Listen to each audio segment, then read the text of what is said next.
उनकी वाणी का आनंद लिया है आप लोगों ने। जीवन में महापुरुष चल करके आए तो यही तो भगवत कृपा है। ऐसे संतों की सेवा कीजिए। और एक वाक्य आपको लिखाना चाह रहा हूं मैं, तो वो लिखिए। कहीं महापुरुष के चरणों में आप सेवा के लिए आपको मौका मिला, 8 दिन 10 दिन 15 दिन आप वहां से रहे और आप वहां से चले गए, उस स्थान को छोड़ करके वो गुरु लोग भी वहां से चले गए। उस स्थान के जाने के बाद यदि किसी संत ने आपको याद किया है, समझ लीजिए आपका उद्धार हो गया, आपका आत्मकल्याण हो गया।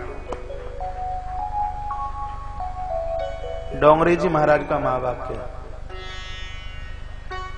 आप महापुरुषों के चरणों में पहुंचे हैं और स्थान छोड़ने के बाद यदि संत आपको याद करता है, साधु आपको याद करता है, आपका बेड़ा पार हो गया, आपका आत्मकल्याण हो गया। निश्चित रूप से 16 आना करीब आती है। हम गुरुजनों को याद करते हैं, बहुत अच्छा है, लेकिन गुरुजन हमारे हमसे बात करें, बड़ी खुशी होती है, बड़ा प्यारा, बहुत अच्छा लगता है।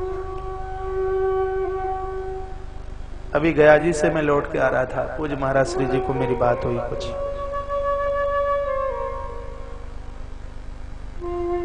कृपा है महाराज श्री जी का फोन मैंने काट के इधर से लगाया।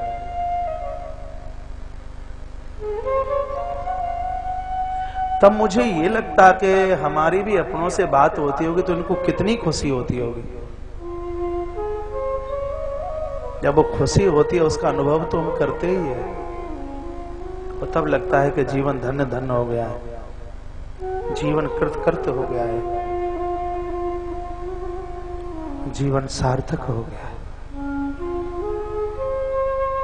और हम तो बराबर बोलते हैं प्रत्यक्ष रूप से भगवान ही महापुरुषों के रूप में कलकाल में विचरण कर रहा है, स्वयं मेरा प्रभु। वडभागी है, माँ बाबू जी का आशीर्वाद है उनके ऊपर, जो कहीं न कहीं महापुरुषों के चरणों से जोड़े हैं, नहीं जोड़े हैं तो जोड़ेंगे। बिखरे हुए फूल उतने सुंदर नहीं लगते जितना कि जब उनकी सुंदरता बढ़ती है, जब माला में उनको पिरो दिया जाता है। पात्रता लेकर के आइए, संत के दरवाजे पर जाना नहीं पड़ेगा। राम सुखदास जी महाराज का वाक्य बोल रहा हूं। मैंने कभी उनको कहा था, मैं सद्गुरु की तलाश में हूं, कृपा कर दीजिए कोई संत मिले। उन्होंने कहा, बेटा पात्रता चल करके आ जाएगी तो जाना नहीं पड़ेगा, कोई गुरु हृदय की कुंदी आके खटखटा देगा, कहेगा बेटा मैं आ चुका हूं, बस तू खड़ा हो जा।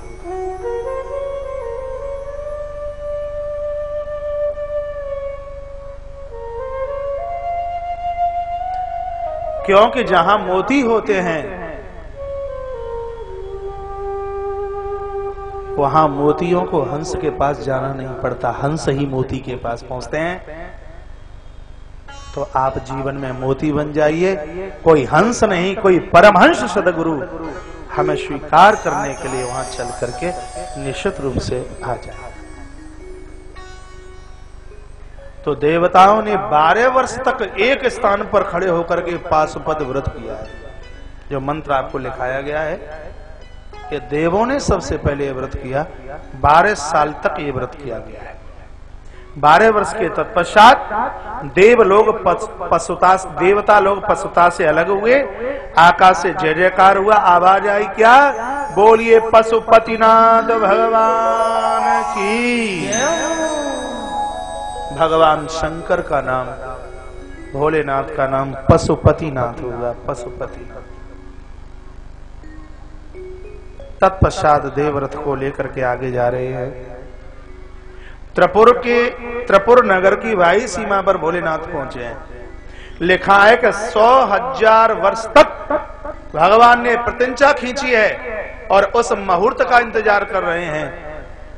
सूर्य अभिजित मुहूर्त में और चंद्रमा पुख नक्षत्र में चल करके आए, लेकिन गणेश जी विघ्न करते हैं, अंगूठे के ऊपर आकर के बैठ जाते हैं बार बार। देव श्री नारद प्रकट हो गए और उन्होंने कहा कि जब तक गणपति का आह्वान नहीं करोगे तब तक अपने कार्य में तुम कुशलता प्राप्त नहीं कर सकते। तब भगवान शिव ने गजानंद भगवान गणपति का आह्वान किया है, गणपति का पूजन किया। इतने में 100,000 वर्ष व्यतीत हुए। इतने में क्या देखा कि वह सोने चांदी और लोहे के तीनों भवन वो खड़ते हुए आकाश में एक दूसरे से मिलते हुए नजर आए हैं। नारायण देव ने इशारा किया, भगवान चंद्रमा पुक नक्षत्र में और सूर्य अभिजित मुहूर्त में है, मौका चूक मत जाना। भगवान शंकर ने खींच करके बाण मारा, सो तीनों पुरियों में आग लगी और धो-धो करते हुए तीनों नगर जल करके मारा जा। ऐसे भगवान शंकर हैं जो रजोगुण से, तमोगुण से और सतोगुण से इस जीव को अलग कर सकते हैं। महाराज तीनों पुरी धुधु करती हुई जली हैं, निशाचरों का नाश हुआ है। और तत्पश्चात उस समय भगवान शिव का नाम हुआ क्या? बोलिए त्रिपुरारी भगवान की। जिस भगवान ने जीव को तीनों गुणों से परे कर दिया, सतो तमो रजो से, उस समय भगवान का नाम श्री त्रिपुरारी हुआ है। मई दानव भगवान के चरणों से लटक रहा था। भगवान ने कहा, वरम्बुर ही वरदान मांगिए। कहा, आपके चरणों में मेरा समर्पण बना रहे, बस भगवान आप इतनी ही कृपा कर दीजिए। ये त्रिपुर दहन की कथा आप घंटे भर से सुन रहे हैं, तो पूरी कथा का मानना यह है कि सतोगुण के अभिमान से, रजो और तमो के अपराध से बचना चाहते हो तो नित्य भगवान शिव का आह्वान कीजिए, भगवान भोलेनाथ की पूजा कीजिए। कोई भी आपका इष्ट हो, लेकिन भगवान शंकर की आराधना के बिना तो काम चलेगा नहीं। वो दुआ एक बार फिर मैं बोल दूं, और एक गुप्त मत सवई कहूं कर जोर, शंकर भजन बिना नर भगत न पावहु मोर। रामकृष्ण की आवाज है। भगवान भोलेनाथ की पूजा के बिना आत्म उद्धार, आत्म कल्याण नहीं है। शनि रूठा हो, राहु और केतु ग्रहों में पड़ करके परेशान कर रहे हो, लेकिन जिसके ऊपर भगवान आस्तोष, भगवान शंकर, भगवान भोलेनाथ शिव की कृपा है, तो ग्रह प्रतिकूलता नहीं, फिर ग्रह अनुकूलता दिखाते हैं। नियम बनाइए शिव मंदिर में दर्शन। एक लोटा पानी कितने सस्ते भगवान है, एक चुल्लू भर पानी के ऊपर रीझ जाते हैं भक्त के ऊपर। इतना सीधा, इतना भोला दैव, इसके लिए जितना कहा जाए उतना कहा। एक राग भस्म के ऊपर प्रसन्न हो जाए, एक पत्ते के ऊपर प्रसन्न हो जाए। भगवान महाकालेश्वर, वटेश्वर नाथ, त्र्यंबकेश्वर, सोमनाथ, ओमकारेश्वर, कभी दर्शन कीजिए इनके, बड़ा प्रभाव है। मन से भाव से माने, शिव पूजा में बड़ा आनंद आता है। रामकृष्ण की पूजा तभी फलेगी। मैं भगवान श्री कृष्ण का अनुयायी हूं। बताते, बोला जाता है कि इष्ट को बताया नहीं जाता, लेकिन मैं यहां से बताऊं और कोई कृष्ण और राधा का भक्त बन जाए तो क्या हमारा पुण्य नहीं होगा? राधा माधव का पुजारी हूं। कृष्ण के बिना जीवन में कोई काम नहीं चलता, लेकिन ऐसा कोई क्षण, ऐसा कोई पल नहीं होता होगा जहां भोलेनाथ और श्री हनुमंत लाल जी को हम बुला पाए। कभी हो नहीं सकता। राधा कृष्ण पिताजी हैं, भोलेनाथ बाबा हैं। पिताजी से भी ज्यादा बाबा और अम्मा, दादा और दादी प्यारे लगते हैं। बेटा अपने पापा को भले ना बात कर पाता हो, लेकिन दादी की नाक पकड़ के, कान पकड़ करके, कंधे पर बैठकर बड़ा मुस्कुरा मुस्कुरा करके बात करता है। वो दादा दादी भी अपने बच्चे को उतना नहीं मानते जितना कि बच्चे के बच्चे को लाड़ लड़ाते हैं। तो भोलेनाथ तू दादा है, बाबा है। बाबा का लाड़ चाहते हो तो इस दरबार में आइए, मानिए इनको वंदन, इनका पूजन कीजिए, आनंद आ जाएगा। एक 10 मिनट के लिए मैं माइक पूज्या प्रज्ञा भारती जी महाराज, जो श्री धाम वृंदावन से, माइक की व्यवस्था, श्री धाम वृंदावन से बिहारी जी की कृपा लेकर के हमारे और आपके पास तक आए। इतनी सुंदर वाणी है, इतना सुंदर स्वर है। श्रीमद् भागवत और राम कथा की तो बिल्कुल प्रज्ञान विदुषी हैं। हमारे मध्य में हमें और आपको आविर्भूत करने के लिए, दिव्य कृपा का वर्षण करने के लिए हमारे और आपके मध्य में पदार्पण हुआ है। उनकी वाणी का हम सदैव सम्मान करते हैं, अनुसरण और पालन करते हैं। तो आइए उनके दिव्य शब्द वाक्यता के द्वारा हम आप्लावित होते हैं, उसके बाद फिर कथा में प्रवेश करेंगे।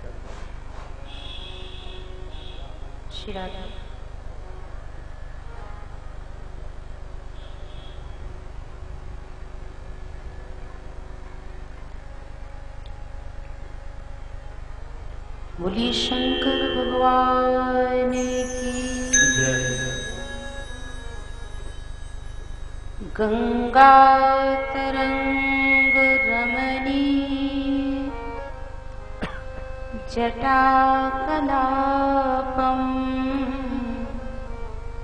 गौरी निरंतर विभूषित वामभागम्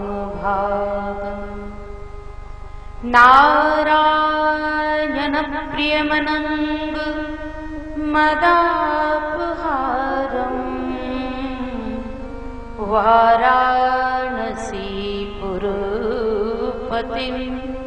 भज विश्वनाथम् वाराणसीपुरपतिं भज विश्वनाथम् शिव समान दाता नहीं विपत्ति निवारण हार लज्जा मेरी राखियो श्री नंदी के अस। बोलिए भोलेनाथ भगवान की। आइए सभी लोग 2-4 बार भगवत नाम से कीर्तन कर लेंगे। भोले की जय जय, शंभू की जय जय, भोले की जय जय, शंभू की जय जय, भोले की जय जय, शंभू की जय। बोलिए भोले की जय जय, शंभू की जय जय, भोले की जय जय, शंभू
आशुतोष औडरदानी, शशांक शेखर, भूत भावन, भयंकर, प्लयंकर, चंद्रमौली, चंद्रशेखर, भूतनाथ, भोलानाथ, अनाथों के नाथ, विश्वनाथ, देवाधिदेव, महादेव भगवान शंकर के श्री चरण कमलों में बारंबार कोटि कोटि प्रणाम करते हुए यहाँ पर विराजमान सभी श्रद्धालु भक्तवृंद, माताएं, बहनें, बाल गोपाल, आप सभी कितने भाग्यवान हैं ऐसे सिद्ध संत के सिद्ध वाणी से, ऐसा सुंदर दिव्य शिव महापुराण के प्रवचन से लाभान्वित हो रहे हैं।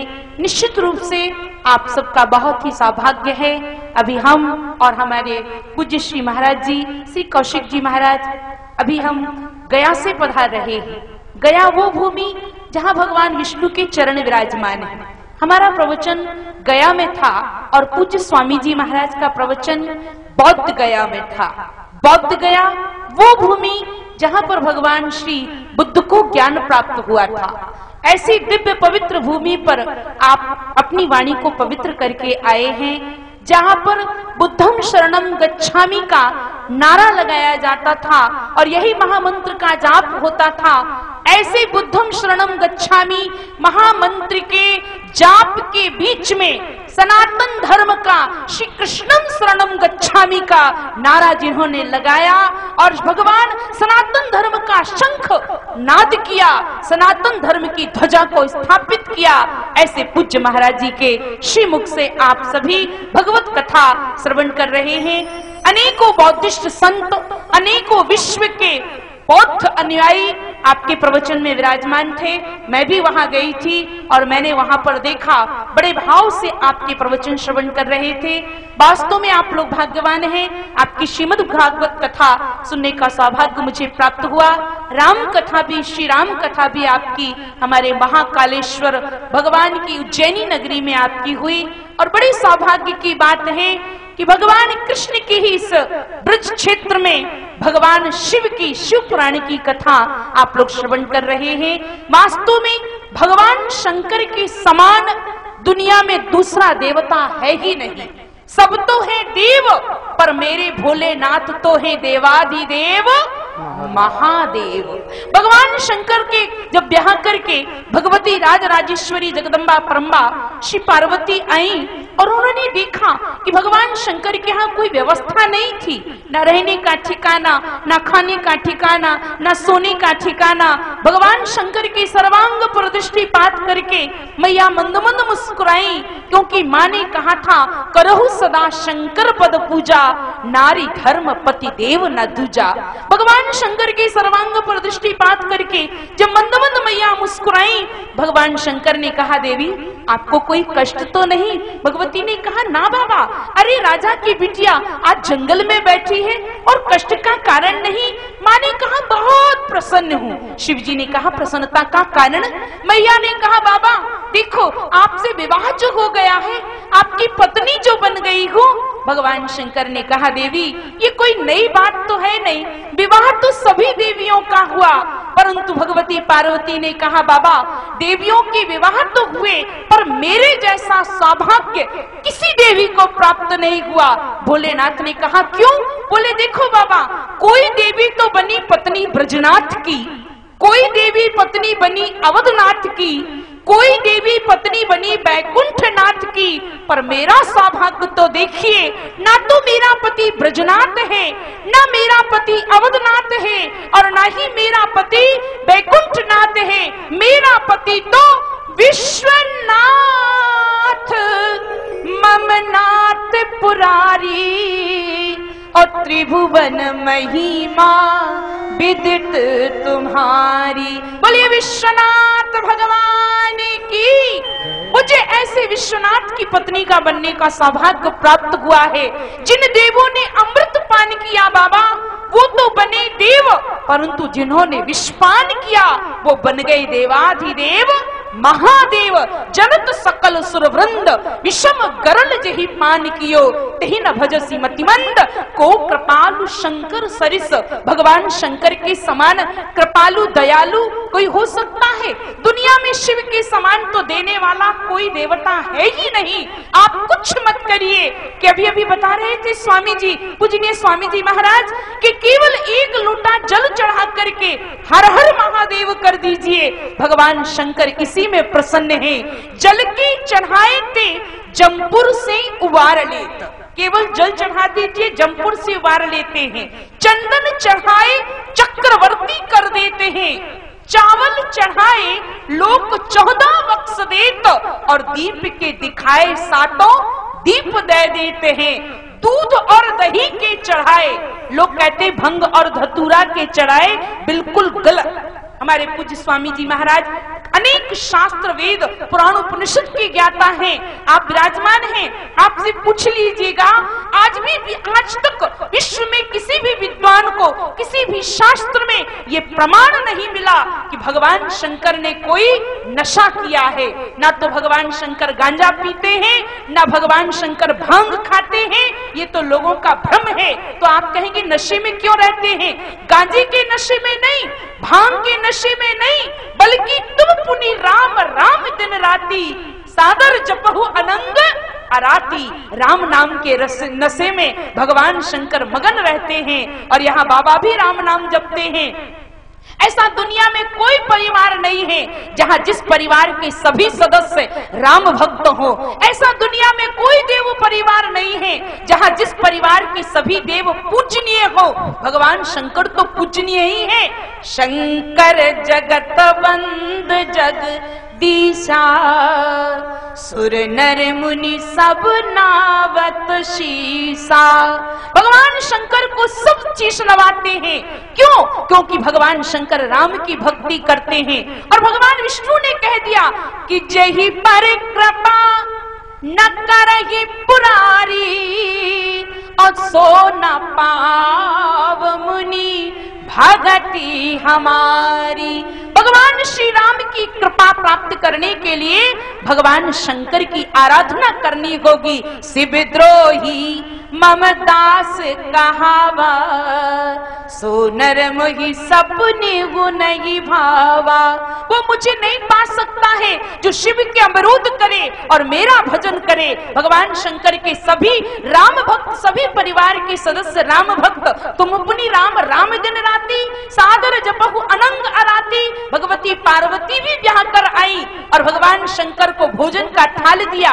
बाबा ने कहा देवी आप? देवी ने कहा ना बाबा अभी नहीं, अभी तो मैं पाठ करूंगी, उसके बाद भोजन करूंगी। ओ देवी पाठ भी करती तो? हाँ। किसका? भगवती पार्वती ने कहा विष्णु सहस्त्र नाम का नित्य पाठ करती हूँ। भगवान शंकर ने कहा आओ पहले पाठ कर ले, बाद में भोजन करेंगे। ग्रास थाल में रख दिया, हाथ जोड़कर बैठ गए। कहा कहो देवी श्री राम। भगवती ने भी उच्चारण किया श्री राम। भगवान शंकर बोले चलो हो गया पाठ, अब भोजन लाओ और तुम भी पाओ। मैया ने कहा बाबा एक नाम हुआ, अभी 999 नाम शेष है। भगवान शंकर ने कहा देवी इसी नाम में 1000 नाम विद्यमान है। श्री राम रामीति रामीति रमे रामी मनोरमे, सहस्त्र नाम तत्तुल्यम राम नाम वरानने।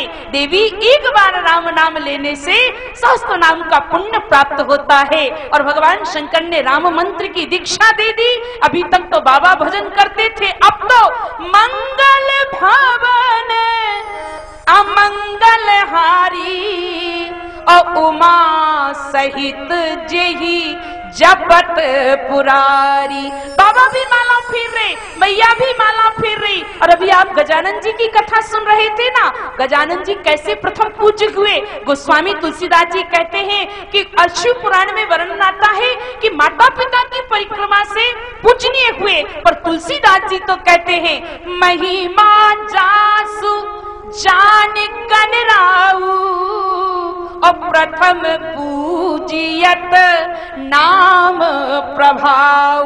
भगवान श्री गजानन ने भी राम नाम की परिक्रमा की, इससे प्रथम पूज्य हो गए। शिव जी भी पूजनीय, माँ जगदम्बा भी पूजनीय, गणेश जी भी पूजनीय, और दक्षिण भारत में कार्तिक भगवान की बड़ी पूजा की जाती है। माने परिवार के सभी सदस्य पूजनीय, और इसी परिवार से राम कथा का निर्माण हुआ है। एक निवेदन और कर दूं फिर वाणी को विराम दूं। भाई राम कथा होती कहाँ है? याद रखिएगा राम कथा उसी घर में होती है जिस घर में समरसता, विषमता में समरसता, अनेकता में एकता, प्रतिकूलता में अनुकूलता, यही है शिव परिवार की विशेषता। कभी भी आपने अग्नि जल को एक जगह देखा? नहीं देखा होगा। भगवान शिव के तीसरे नेत्र में अग्नि और गंगा माथे पर, अग्नि जल एक जगह। कभी भी आपने विष और अमृत को एक जगह देखा? भगवान शंकर के कंठ में विष और चंद्रमा में अमृत एक जगह। कभी भी आपने सिंह और नंदी को एक जगह देखा? नहीं देखा होगा। पर शक्ति का वाहन सिंह और शिव का वाहन नंदी एक जगह। कभी भी आपने मोर और सर्प को जगह देखा अहि आहार, सर्प का भोजन ही अहि है, पर यहाँ भगवान शंकर के अनेक सर्प घूम रहे हैं और भगवान श्री उनके पुत्र कार्तिकेय का मोर खड़ा हुआ है। कभी भी कहीं भी आपने चूहा और सर्प एक जगह देखा है? गजानन का वाहन मूषक और अनेक सर्प घूम रहे हैं, कोई लड़ाई नहीं, कोई झगड़ा नहीं। कारण क्या है? आज अगर हमारे परिवार की व्यवस्था भी यही हो जाए तो निश्चित रूप से हमारे घर में भी राम कथा और राम राज्य की स्थापना हो जाएगी। क्या क्या कारण है? बोले अग्नि धधक तो रही है परंतु जल का भय है, जल मुझे शांत करने वाला है। विष है तो, परंतु विष को डर है, मुझे शांत करने वाला अमृत है। और नंदी बैठा तो है पर देखता रहता, गड़बड़ करी तो सिंह तैयार है। सर्प घूम तो रहे हैं पर ज्यादा गड़बड़ करी तो मोर तैयार है। चूहा मूसक मोदक तो पा रहा है पर टुक टुक देखता है, अगर गड़बड़ करी तो अभी अभी हमारी कोई खैर नहीं है। माने एक दूसरे का भय। क्या बढ़िया व्यवस्था भगवान शंकर ने बनाई। अग्नि गड़बड़ करे तो जल तैयार है, विष गड़बड़ करे तो अमृत तैयार है, चूहा गड़बड़ करे तो कहा सर्प तैयार है, सर्प गड़बड़ करे तो मोर तैयार है। और कहा कि देखो आप, और इतने ही नहीं, अगर बच्चे गड़बड़ करें तो बालक है ना घर में, अगर बालक गड़बड़ करें तो भूत तैयार है, और भूत गड़बड़ करें तो भभूत तैयार है। हमारे महान कालेश्वर तो भस्मी से ही प्रसन्न होते हैं भैया।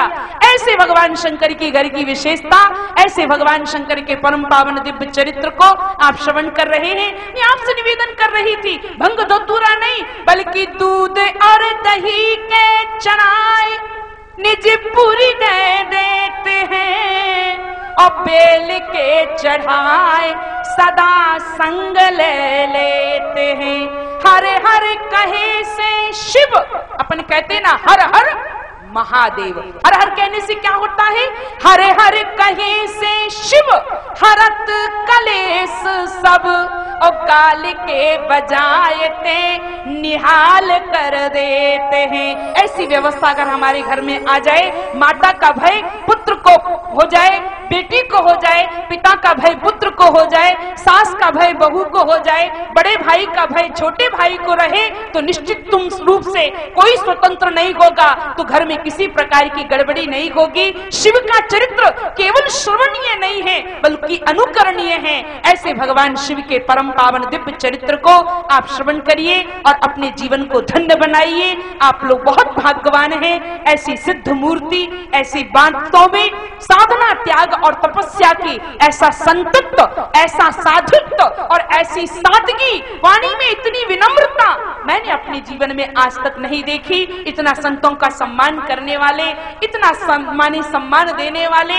ये हमें सम्मान नहीं दे रहे हैं, ये हमारा सम्मान नहीं कर रहे हैं, बल्कि ये अपना स्वयं का सम्मान करा रहे हैं, क्योंकि सम्मान देने से ही सम्मान मिलता है। आप भी शिक्षा लेकर जाइए। अगर जीवन में सम्मान चाहते हो तो सम्मान दीजिए, जीवन में सुख चाहते हो तो सुख दीजिए। दुख दीने दुख होत है और सुख दीने सुख होए। बोलिए शंकर भगवान की।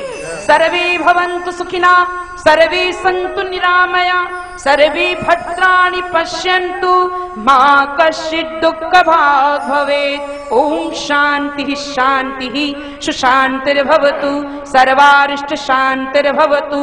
अस्तु इति सम। हर हर महादेव। बोलिए बाबा बटेश्वर नाथ भगवान की।